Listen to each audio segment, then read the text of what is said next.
So everybody seemed to be in a huge uproar lately because at Gamescom recently there was a poster that seemed to indicate that there was going to be a Half-Life 3. And I was looking all over online for a picture of this poster that supposedly went up, and here I found, I think this was the poster, so I'll pull it up. I'll throw it on the screen here. But anyways, it was really funny because everybody was like, oh my gosh, Gamescom announces Half-Life 3, and it just blew up all over the media.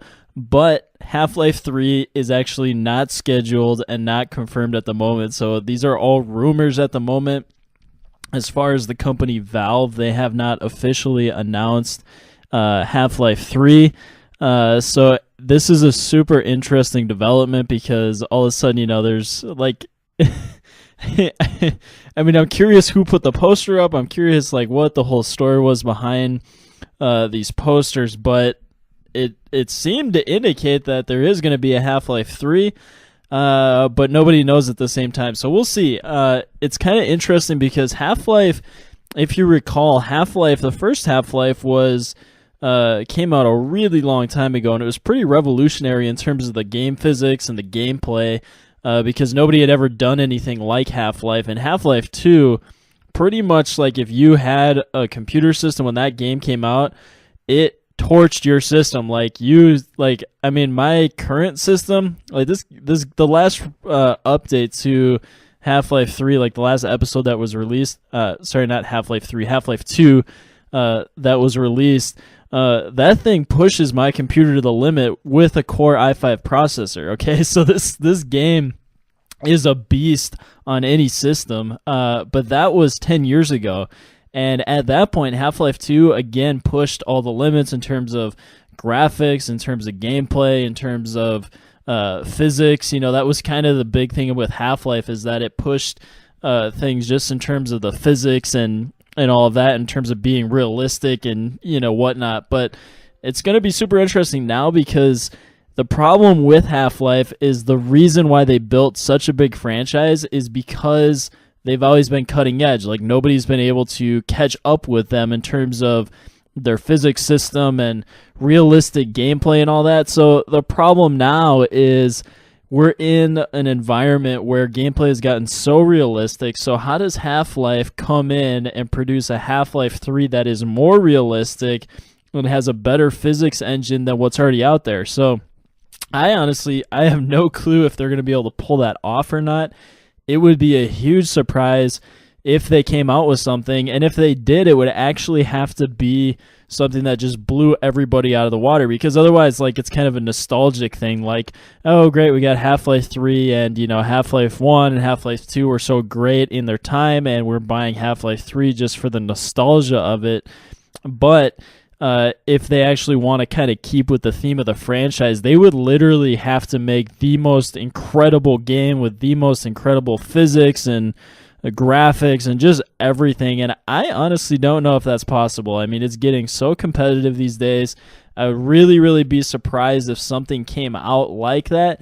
But at the same time, you honestly just don't know with these guys, because here's the thing with gaming systems right now, or games in general, is that, first of all, a PC can actually outperform a PlayStation 4 or any Xbox system that's out there. So because of that, you can actually get more, you can basically do more on a PC. A superpowered PC can outperform any of those systems. So that's kind of what they've relied on, because most of you guys probably don't know this, but in terms of computer rendering, most of the graphics in video games are limited by the system's ability to run the game. So basically, most companies can push the limits. They can make things a lot more photorealistic than they already are, but right now the limiting factor is the technology. So the actual hardware, that's what limits gaming graphics, gameplay, and physics engines, because right now they've pushed the limits of the current generation of systems in terms of what most people have.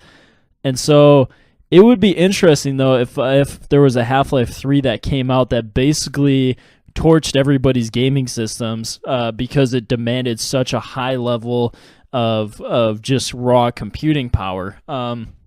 So I wouldn't put it past Valve. I mean, I think it would be like right now, because gaming is like a huge industry. Mobile gaming is blowing up all over the place, and if Valve came out with something that was completely revolutionary again and set the precedence in terms of gameplay, in terms of physics engines, and just blew everybody out of the water, that would be impressive. And I think the timing would be perfect, because right now we're kind of in this, there's a lot of cool games coming out, but at the same time, people get bored, and we're not really wowed by much anymore, because, it's kind of like, oh, well, great, more first-person shooters, and, like, I've seen some things that are coming out in the future here that look cool. They've got cool, unique ideas, but really all you're doing is reinventing the same stories, like, it's kind of like, okay, well, how can we make a first-person shooter more exciting? And look at Call of Duty, they're like, well, hey, let's add outer space combat and stuff. But, it's just reinventing the same wheel. And so the only real place to go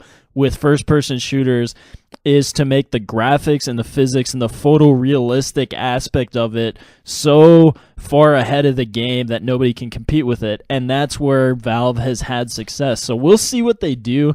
I would love to see Half-Life 3. I mean, that would be incredible.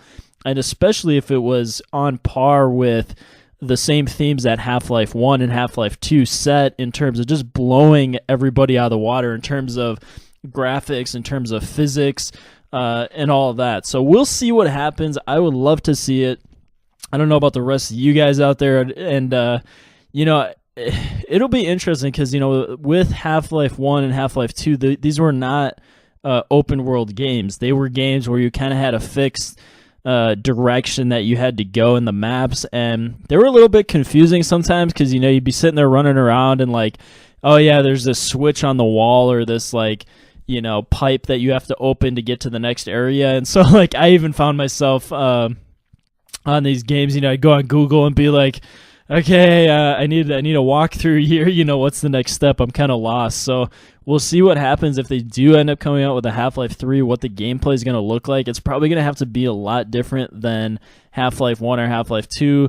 Because I don't know. We'll see. Like maybe, it's like, it's kind of a hard thing to figure out, because if you blow everybody out of the water in terms of graphics, in terms of the physics engine, who knows? People might be okay with having a fixed track thing instead of some kind of open world, because the second you go open world, all of a sudden you're draining tons of computing power just to generate that massive map that is an open world game. So anyways, we will see. I think, I'm really curious to see if this actually does come out. Again, even thinking about that whole open world concept versus a closed world fixed track type game, I think they might even have to go with the fixed track game just to generate the same kind of photorealistic nature that the rest of the games have. But anyways, we'll see what happens. I don't know if this game's actually coming out, because it hasn't been officially announced by anybody. So who knows? It's weird that there was a poster up at Gamescom. Like, you would think that somebody, unless somebody was just pranking everybody, or it was just like a fan-made type thing. But we'll see what happens, though. I think everybody would love to see a Half-Life 3 come out. So anyways, feel free to let me know your thoughts. Post in the comments section. I would love to get this discussion going. And please lobby Valve, because it would be awesome if this game happened.